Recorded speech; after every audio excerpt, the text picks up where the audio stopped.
Hi అండి, welcome back to my channel. రెండవ రోజు బతుకమ్మకు కావాల్సిన నైవేద్యాలు ముద్దపప్పు, ఉత్తి ముద్దపప్పు అండి. రెండోది అటుకులు. ఈరోజు అటుకుల బతుకమ్మ కాబట్టి అటుకులు నైవేద్యంగా పెట్టుకోవాలి. అటుకులు, బెల్లం. చూసారు కదా, ఈరోజు నైవేద్యాలు అయితే లీలా చెప్పేసింది. ఈ విధంగా అయితే సెకండ్ డే పెట్టేసుకుంటారనమాట. ఈరోజు అటుకులు బతుకమ్మ కాబట్టి. సో మీరు ఎలా సెలబ్రేట్ చేసుకుంటున్నారు? బాగా సెలబ్రేట్ చేసుకుంటున్నారా?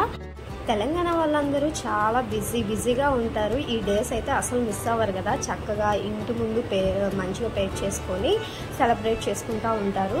మా వీడియోస్ అన్నీ ఇలా అప్డేట్ ఇస్తూ ఉంటాము. ఖచ్చితంగా చూసేసి మా ఛానల్ని సపోర్ట్ చేస్తూ ఉండండి. And like and share, subscribe.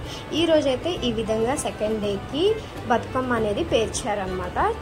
ఇప్పుడు ఆడవాళ్ళందరూ చాలా బిజీ షెడ్యూల్లో ఉంటారు కదా. మార్నింగ్ ఇంట్లో వర్క్ చేసుకోవాలి, ఆఫ్టర్నూన్ చక్కగా ఈ బతుకమ్మను పెంచుకోవాలి, ఈవినింగ్ సెలబ్రేట్ చేసుకోవాలి కదా. Thank you for watching. Bye.